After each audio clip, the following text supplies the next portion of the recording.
नमस्कार। Welcome to common Indian voice. आज थोड़ा सा ना शायद आप लोगों में से कुछ कुछ लोगों को पसंद नहीं आएगा मैं जो बोलने वाली हूँ, बट हाँ मुझे लगता है ये बोलना ज़रूरी है। आप लोगों ने अभी कांग्रेस टूल किट के बारे में बहुत कुछ सुना।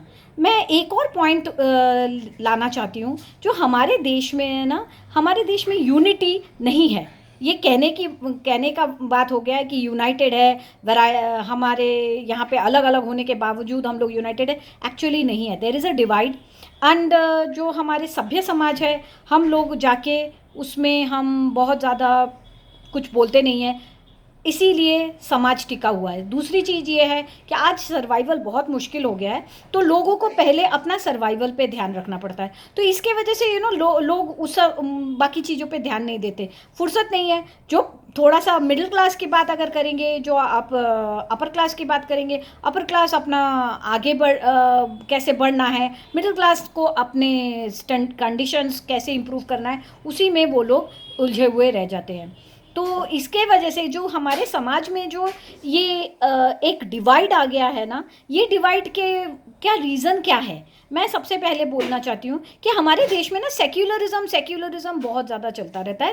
एंड ये सेक्युलरिज्म अगर किसी ने बोला ना कि मैं हिंदू हूँ, तो इमीडिएटली उसको लेबल लगा दिया जाता है कि ये सेक्युलर नहीं है। But you know what is funny is that दूसरे रिलीजन के लोग अगर वो बोलते हैं कि वो उस रिलीजन को बिलोंग कर रहे हैं या एक पर्टिकुलर कास्ट को बिलोंग कर रहे हैं, तो उनसे कुछ नहीं बोला जाता है, तो वो सेक्युलर हो जाता है। मैं आपको बताती हूँ, हाथरस में खाली हाथरस का केस नहीं है, और भी केसेस है जहाँ पे देखा गया है कि जो कल्प्रिट है वो कल्प्रिट हिंदू समाज से है। जब कल्प्रिट हिंदू समाज से होता है तो मतलब हमारे TV channels and political parties they go berserk, मतलब वो सारे टूट पड़ते हैं। हाथरस में हम लोगों ने देखा है कि कितना हुआ वहाँ पे, मतलब राहुल गांधी जा रहे, प्रियंका गांधी जा रहे, बड़े बड़े पॉलिटिकल लीडर्स वहाँ पे जा रहे, बंगाल से भी पॉलिटिकल लीडर्स वहाँ आ रहे, अलग अलग स्टेट से पॉलिटिकल लीडर्स वहाँ गए। अरे नहीं, हमारे हाथरस की बेटी को न्याय देना चाहिए।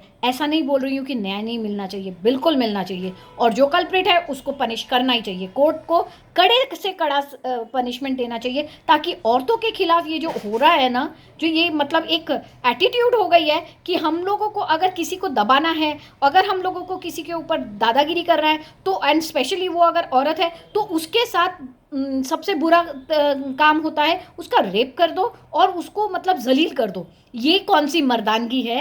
And I don't understand this kind of nonsense. और जो लोग ये करते हैं उन लोगों को तो मतलब मैं बोल रही हूँ, हाँ फांसी की सज़ा देनी चाहिए, उससे नीचे कोई सज़ा नहीं होना चाहिए। मगर एट द सेम टाइम जब कल्प्रिट हिंदू समाज से नहीं होता है, दूसरे समाज से होता है, तो फिर क्या देखते हैं? खामोशी छा जाती है। पालघर में साधुओं को पीट पीट के मार दिया, एक दो चैनल्स छोड़ के बाकी लोगों ने बात नहीं किया। आज भी कोई बात नहीं करता है। एंड वैसे ही दूसरे भी हमने देखा साधुओं को मारा गया है। देर इज़ और मतलब द पॉइंट इज़ कि जब ये होता है तब क्यों सो जाते हैं? ऐसा क्यों टूल किट में भी बोला जा रहा है कि भाई आप कुंभ के बारे में बात कीजिए, मगर दूसरे चीज़ों के बारे में नहीं बात करना। आप ईद की जो सब जाके इकट्ठा हो रहे हैं उसके बारे में बात नहीं करना। आप फार्मर्स एजिटेशन के बारे में बात नहीं करना। फार्मर्स एजिटेशन में क्या हो रहा है? वहाँ पे एक लड़की का रेप हो गया, वो लड़की मर भी गई, फार्मर्स सुपर स्प्रेडर हो गए। मगर आप देखिए ज़्यादातर चैनल में, आप ट्विटर पे, आप दूसरे सोशल मीडियाज़ पे आप देखोगे कि इसके बारे में बात नहीं हो रही है। ये है ग्रेट डिवाइड। हमारे देश में एक चीज़ हो गया है कि आज अगर मैं बोलती हूँ कि मैं एक हिंदू हूँ तो इमीडिएटली मेरे ऊपर सब आके चढ़ जाते, how did you do this, we don't accept this from you. आपसे ये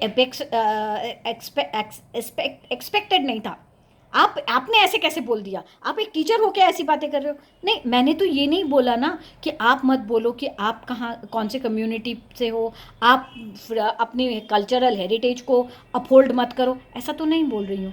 मगर अगर मैं अपना कल्चरल हेरिटेज फॉलो करती हूँ, अगर मैं अपना रिलीजियस बिलीफ को प्रोपागेट करती हूँ, प्रोपागेट तो करते ही नहीं हम लोग, अगर फॉलो करते हैं तो फिर उसमें मुझे क्यों रोका जाता है और उसमें मुझे एक फीलिंग देने की, इन्फीरियरिटी कॉम्प्लेक्स देने की कोशिश क्यों की जाती है कि भाई आपने ये बोल दिया कि जागो हिंदू, अपने राइट्स के लिए खड़े रहो, अपने धर्म को का रक्षा करो, अपने कल्चर का रक्षा करो, अपनी रीति रिवाज का रक्षा करो, तो you are a bad person. Why am I a bad person?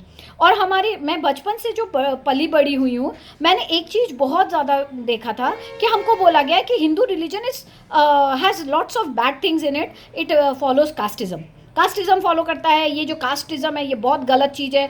मैं भी मानती हूँ कि कास्टिज्म सबसे गंदा चीज़ है, कास्टिज्म बिल्कुल नहीं रहना चाहिए। मगर कभी आप लोगों ने इसके बारे में, मैं ये सेक्युलर्स जो है उनको पूछ रही हूँ, क्या आपने कभी ये सवाल पूछा कि जो कन्वर्ट किया जाता है जिन लोगों के लिए को हमारे धर्म में दलितों के साथ बुरा हो रहा है, एंड वो ख़त्म हो जाना चाहिए। रिलीजन शुड, मतलब इंसान के बीच में कोई कास्ट नहीं आना चाहिए, ये मैं मानती हूँ। कास्टिज्म टोटली ख़त्म कर देना चाहिए, ये भी मैं मानती हूँ। मगर मुझे एक बात बताइए, जो धर्म हमारे धर्म को बुरा बोलते हैं क्योंकि हमारे में कास्टिज्म है, वो धर्म वाले मुझे एक चीज़ बताए, जब वो हिंदू धर्म से कोई कन्वर्ट होकर दूसरे धर्म में जाता है, वो फिर भी कैसे क्या दलित ही रह जाता है। हम सुनते हैं दलित क्रिश्चियन, और क्रिश्चियंस हमको बोलते हैं, सबसे ज़्यादा बोला जाता है कि भाई देखो, look at them, they are so backward, उनमें कास्टिज्म है। तो फिर आप लोग कन्वर्ट करने के बाद में वो लोग उनका कास्ट कैसे बदलता नहीं, उनका कास्ट कैसे ख़त्म नहीं होता है? आप मुस्लिम्स भी, दलित मुस्लिम्स है, हर जगह पे आप यही देखते हो। तो फिर मेरा क्या कहना है ना कि बंद करिए आप लोगों का ये नाटक, बंद करिए आप लोगों का ये हिपोक्रेसी, एंड इंसान को इंसान के हिसाब से देखिए। और कोई ज़रूरत नहीं है कोई किसी धर्म को पाल रहा है, उसके ऊपर मान रहा है, उसके ऊपर बेसिस करके उसको कैटेगराइज मत कीजिए।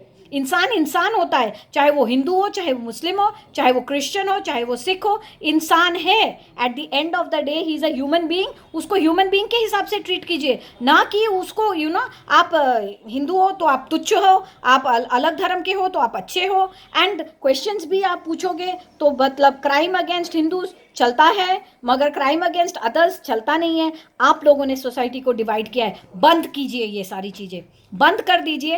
एंड बंद करने के बाद आप एक नया सोसाइटी बनाइए जिसमें इंसान का कदर हो, ना कि वो कौन सा रिलीजन से है, ना कि वो कास्ट के बेसिस पे है। और जब आप लोग ये करना शुरू कर दोगे तो देखना देश में सारी प्रॉब्लम्स ख़त्म हो जाएगी। आज डिवाइड इसी के वजह से होता है। जब हमारे प्राइम मिनिस्टर बोलते हैं कि हाँ, the first right on resources is minority, don't do this. इसी के वजह से जो हमारे जैसे जो लोग हैं ना, हम लोग सिर्फ बोल देंगे, हम लोग नाराज़ हो जाएंगे, बस हम लोग सड़क पे नहीं उतरते हैं और हम जाके दंगे नहीं करते हैं, झगड़े नहीं करते, कुछ नहीं करते, मगर एक अंदर ही अंदर एक गुस्सा रहता है, हमारे अंदर एक गुस्सा रहता है। मगर बहुत जो लोग जाते, आपके ये डिविसिव पॉलिसीज़ के वजह से लोग सड़क पे उतर के राइट्स करते हैं, दंगे करते हैं, सर धर से कलम वाले नारे देते हैं। ये गलत है ये, और इसके लिए आप लोग दोषी हो, कॉमन आदमी दोषी नहीं है। क्योंकि कॉमन आदमी में जो मतलब अभी जब जैसे रिजर्वेशन की भी बात होती है तो ये देखा जाता है कि अपर कास्ट वाले बहुत टैलेंटेड बच्चे होने के बाद भी उनको चांस नहीं मिलता, वो कॉलेज में उनको एडमिशन नहीं मिलता, जो फैकल्टी वो चाहिए उनको नहीं मिलता। तो उसके वजह से उनके ऊपर उनका एक अंदर अंदर गुस्सा रहता है। उसके ऊपर एक फैशन बन गया है, ब्राह्मणों को गाली मारो, गाली दो, हायर कास्ट के लोगों को गाली दो। क्या नॉनसेंस है ये? इंसान है ना वो लोग, सबके सब इंसान है। स्टॉप डूइंग दिस डिवाइड आप लोग करते हैं। Stop dividing the people in the name of religion, in the name of caste, and then don't go and blame others for your dirty job. दूसरों की गलती नहीं है, आपकी गलती है। आप रियलाइज कीजिए और बंद कीजिए ये सब, एंड वो झूठा सेक्युलरिज्म एंड झूठा कास्टिज्म प्रोपगेट बिल्कुल मत कीजिए। Thank you. अगर आपको पसंद आया है तो प्लीज़ वीडियो को लाइक कीजिए, वीडियो को शेयर कीजिए, हमारे चैनल को सब्सक्राइब कीजिए। नमस्कार।